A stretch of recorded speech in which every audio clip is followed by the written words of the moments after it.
I swear I'll tell you that your body, your hands, and your feelings are a pure simulation. But now that experts have proven the universe is unreal, and the only thing that is real is perhaps even consciousness. But what is consciousness? And how does this deception work? Why is all the effort? Now we are discovering the one lie of all time. Looking around in our reality, we can see inexplicable phenomena and limits that are sort of like a computer games. Symmetry and therefore laws of quantum mechanics and relativity can actually sound like programmed rules, and even in certain cases can be a cause for puzzlement. Was it possible for a supreme being or an advanced civilization to have created us in a digital matrix? The universe is rule-governed, just like computer games. There are limits, even the invisible walls, which make the player unable to continue forward. Like the universe, there is a maximum speed in the universe. There's the speed of light. In games, sometimes they're inconsistent or have bugs that don't serve the purpose of the game. Dark matter is an example of phenomena we can't explain in our reality. And now, we are already working on technologies that will help us build virtual realities remarkably similar to the real thing. But who told us that our civilization is not one of a perfect simulation and that we are a part of it? Maybe we will someday become like these things and make worlds full of species who just want to wonder. Are we real or not?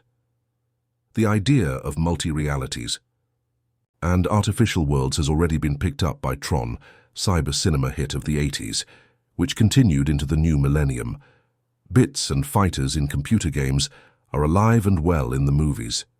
The beings perceive our crazy games as some life of their own, but know it only in the circuits of a human PC, the role of light and the speed of light. So let's have a first try to answer the explosive question, whether we are just simulations. We know and understand light and its speed. The order information is transmitted in the universe with the highest speed of light. Thereby, it is a universal constant.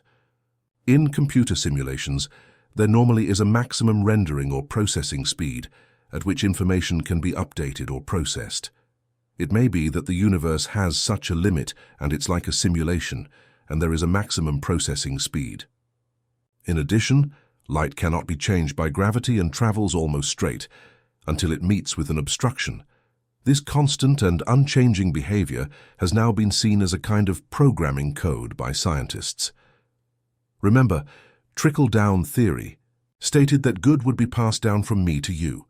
Trickle-down theory stated that information would be traveled, that information would pass information down the drain. If there is a chance that our reality is a simulation, then perhaps that simulation's programming code resides in the very light we're made of, and the great unknown of the speed of light is actually a computer-programmed border we're not supposed to pass. The theory of Closer, Aspect, and Singer. Renowned physicists John Closer, Alan Aspect, and Anton Zeilinger have worked at institutions in the 1970s and 80s, and they developed a theory proving quantum physics is a theory, without hidden variables. In separate experiments with entangled particles, they demonstrated that even particles without definite states, until they are measured, also had probabilistic properties. It's somewhat along these lines, as the double-slit experiment previously demonstrated that even individual quanta do not have fixed states until these are measured. The implications for how we saw reality this discovery had were profound. According to the work of Closer, Aspect, and Zeilinger, reality appears not to be any less or more fixed and predetermined at the quantum mechanical level. Anywhere in our seemingly material world may be the undefined wave state. You think your table is real? No, if this is true, the theory disappears if it is unseen. Maybe what we see with our consciousness is the only thing that's real. So if you leave your house and don't have anyone else to see it, it disappears too. The experiments of Closer, Aspect, and Zeilinger proved another exciting fact. Different to light traveling as a photon through space to transmit information from A to B in a certain time, there are not only new ways to transmit information, but also new ways to perceive information. Quantum entanglements also carry information, traveling with no one having sent the information and no speed of transmission. There are no boundaries on space and time of quantum entanglements. Two entangled quanta can be of any distance or time, interval between them. Perhaps here we already have another matrix on which the simulation is maintained. Why is any of this? This may be the best evidence so far that in front of us, a reality as we know it is merely a surface, a kind of AC user interface, and that underneath the covers is ruled by quantum behavior beyond what we experience day to day. This beyond raises philosophical or even religious questions. Is this simulation something created in the guise of some kind of God? An experiential space of which we are simply observers, describing this as our lives. And if this is true, then we could be something like souls or some kind of pure consciousness that inhabits it for a time in the simulation universe. Following the demise of our bodies, we may migrate elsewhere. Are these other dimensions a simulation? Or a real one? No scientist has thus far answered this exciting question. The crystal theory in Los Angeles. Fascinating theory about the real nature of reality. A team of physicists. Our reality, then, would be like a giant, complex pattern, like the patterns within a crystal. This pattern exists in an 8-dimensional space. Normally we just see 3 of them, length, width, and height. But we also have another dimension, time, already quite difficult to see as a fitted dimension to space. These physicists have found a way to deproject our familiar 3D world onto a 8D pattern. The carrier of the projection was a quasi-crystal whose most basic building block was the tetrahedron, a pyramid in Egypt, but with the base triangular. This tetrahedron is ridiculously small at the edges, smaller than physics allows for anything we can think of. The Planck length is what they are called. The quasi-crystal approach provides one for the structural basis of the ephemeral and indeterminate nature of reality at the microscopic level that quantum mechanics and the theories of Clauser, Aspect, and Zeilinger explore. In a quasi-crystal reality, in a reality based on the concept that everything we see and experience in the 3D world is a very complex pattern that was projected from a higher dimensional world down into our 3D world. It's everything you see and what you experience. Hence every tree, every thought, every atom in this pattern. Then our world would be a gigantic holographic image. If the borders between what is real and what is illusion blurred like the scientists wish them to be, the borders would not be as clear. Each theory can be seen as assuming it explains a part of the big picture, but we haven't gotten the whole puzzle. The closer we get to the big solution, the more of a picture we get of the puzzle, and the more it starts to look like the simulation theory of Nick Bostrom. Do you want to listen to another crazy theory on the reality we live in? Then listen to what philosopher Nick Bostrom has to say, a fascinating but disturbing idea.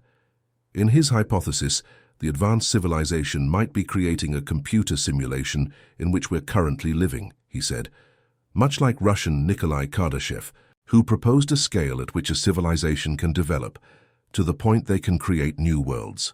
This supports the idea of simulation insofar that every simulation, no matter how complex it, have to have limited computing resources. Therefore, once a simulation is defined, there must be either limits or bugs in it that can be detected. One of such signs in our universe could be the speed of light.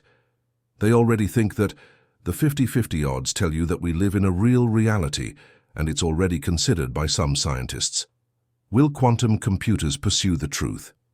What questions would a quantum computer be able to answer for us? And they could take us one step closer to understanding our deepest mysteries in the universe, solving complex problems faster than any other human ever could. It is the same thing as quantum computers can be in multiple states at once. Computers, they're hoping will help us untangle the convoluted path that quantum mechanics follows, that our minds aren't capable of understanding. After all, they may finally close the gaps between the quantum world and classical physics, and can finally tell us the truth about how the reality we live in is formulated, who or what has put it here, and what our role in this universe is. These ideas are exciting. It will probably be a few years before quantum computing is fully up and running, but the first facilities around the world are already up and running today, despite the technology being in babyhood. What is real and what is not? Until some comes along and helps us understand the world with quantum computing, we are going to have to make up our own minds about what our true reality is. So let's put ourselves into a position to look at the notion just one level pure consciousness. It could be this, but let's look at it. How perception is consciousness, and some of our personality. Don't you see you can actually see yourself watching this video right now? Pure consciousness is the subject that registers this presence. Well, it's quite possible this consciousness is real and unique, while the material world around us is a beautifully constructed simulation to provide and perhaps subject to this consciousness. Or maybe that this experiential space is ours because it is good and beautiful. Maybe we are a part of a wonderful creation, or cosmic experiment, or a teaching method. The way I see it is, we are all really spirit beings, souls, or even consciousness. And we slip into human bodies so we can live while we're here on Earth. Even the British religions, it's found, this religious wisdom could be along the lines of a simulated reality idea.